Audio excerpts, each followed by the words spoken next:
চীন সফর শেষে দেশে ফিরেছেন প্রধানমন্ত্রী তারেক রহমান। বেইজিংয়ের সঙ্গে ব্যবসা বিনিয়োগ সম্পর্ক নতুন উচ্চতায় পৌঁছার আশা। গভীর রাতে রাজধানীর কাঁটাবনে বহুতল ভবনে অগ্নিকাণ্ড, দুজনের প্রাণহানি। দেখছিলেন ক্রাউন সিমেন্ট সংবাদ শিরোনাম। এবারে বিস্তারিত। মালয়েশিয়া ও চীন সফর শেষে দেশে ফিরেছেন প্রধানমন্ত্রী তারেক রহমান। 6 দিনের রাষ্ট্রীয় সফর শেষ করে শুক্রবার স্থানীয় সময় বিকেল 5টায় চায়না সাউদার্ন এয়ারলাইন্সের একটি বাণিজ্যিক ফ্লাইটে বেইজিং দাসিং আন্তর্জাতিক বিমানবন্দর ত্যাগ করেন তিনি। বাংলাদেশ সময় রাত 8টায় হযরত শাহজালাল বিমানবন্দরে পৌঁছায় বিমানটি। এ সময় বিমানবন্দর প্রধানমন্ত্রী তারেক রহমানকে ফুল দিয়ে স্বাগত জানান স্থানীয় সরকার, পল্লী উন্নয়ন ও সমবায় মন্ত্রী মির্জা ফখরুল ইসলাম আলমগীর সহ বিএনপির সিনিয়র নেতারা।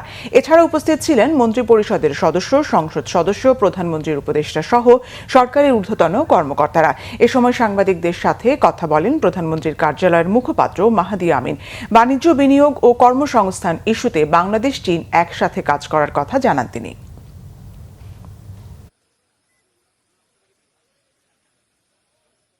বাংলাদেশের স্বার্থ সংশ্লিষ্ট প্রতিটি বিষয় নিয়ে মাননীয় প্রধানমন্ত্রী মালয়েশিয়ার রাজা এবং প্রধানমন্ত্রী এবং চীনের প্রিমিয়ার এবং প্রেসিডেন্টের সাথে ডিটেলে আলোচনা করেছেন। বাংলাদেশের স্বার্থ, বাংলাদেশের সার্বভৌমত্ব এবং বাংলাদেশের বিনিয়োগ কীভাবে বৃদ্ধি করা যায়, বাণিজ্যের প্রসার কীভাবে করা যায়, কর্মসংস্থান কীভাবে সৃষ্টি করা যায়। রাজধানীর কাঁটাবনে আবাসিক ভবনের আগুন নিয়ন্ত্রণে। অগ্নিকাণ্ডে মারা গেছে 2 জন। 14 তলা একটি আবাসিক ভবনের 12 তলার 2টি ফ্ল্যাটে শুক্রবার দিবাগত রাতে আগুন লাগে। আগুন লাগার কারণ জানা যায়নি। ফায়ার সার্ভিসের 6টি ইউনিটের চেষ্টায় আগুন নিয়ন্ত্রণে আসে। ঘটনায় ভবনটি থেকে দগ্ধ অবস্থায় উদ্ধার করে হাসপাতালে নেওয়ার পর 2 জনের মৃত্যু হয়েছে।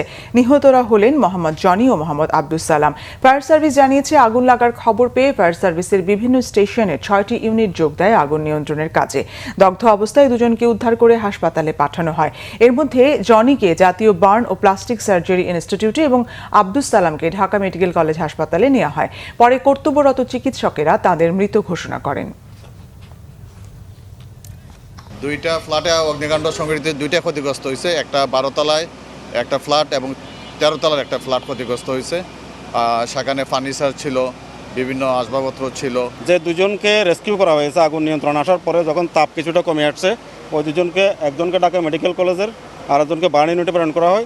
তো পরবর্তীতে সর্বশেষ যে সংবাদ পেলাম, আমার 2টা পার্টি ওখানে 2 হাসপাতালে আছে, 2 জনকে মারা গেছে। আমরা তাদেরকে শ্রুতকাল এবং তাদের পরিচয় উদ্ঘাটনের জন্য। ভেনেজুয়েলায় পরপর 2টি শক্তিশালী ভূমিকম্পে প্রাণহানি বেড়ে দাঁড়িয়েছে 920 জনে। আহত হয়েছেন আরও 3000-এর বেশি বাসিন্দা। ধ্বংসস্তূপের নিচে এখনও আটকে রয়েছেন শত শত মানুষ। নিখোঁজের তালিকা ছাড়িয়েছে 50,000। পরাঘাতের মধ্যেও অব্যাহত রয়েছে উদ্ধার অভিযান। সবচেয়ে বেশি ক্ষতিগ্রস্ত লা গুয়াইরা অঞ্চল থেকে এখন পর্যন্ত 200 জনের বেশি মানুষকে জীবিত উদ্ধার করা হয়েছে। অন্তর্বর্তীকালীন প্রেসিডেন্ট ডেলসি রদ্রিগেজ জানান, মূল ভূমিকম্পের পর এ পর্যন্ত 214টি পরাঘাত অনুভূত হয়েছে। এতে উদ্ধার অভিযান আরও ঝুঁকিপূর্ণ ও কঠিন হয়ে পড়েছে। এরপরও জীবিতদের উদ্ধারে দিনরাত কাজ করে যাচ্ছেন উদ্ধারকর্মীরা। রাজধানী কারাকাস সহ বিস্তীর্ণ এলাকায় শত শত ভবন, হাসপাতাল, শিক্ষা প্রতিষ্ঠান, শপিং সেন্টার এবং 1000-এর বেশি অবকাঠামো ক্ষতিগ্রস্ত বা ধ্বংস হয়েছে। আহতদের চিকিৎসার জন্য অস্থায়ী চিকিৎসা কেন্দ্র চালু হলেও চিকিৎসকেরা জানিয়েছে, দুর্যোগের আগে থেকেই হাসপাতালগুলো ওষুধ ও চিকিৎসা সামগ্রীর তীব্র সংকটে আছে। উদ্ধারকারী দল ও জরুরি সরঞ্জাম পাঠিয়েছে যুক্তরাজ্য, যুক্তরাষ্ট্র, নেদারল্যান্ডস, মেক্সিকো ও সুইজারল্যান্ড। পাশাপাশি 15 কোটি মার্কিন ডলারের সহায়তার ঘোষণা দিয়েছে ওয়াশিংটন।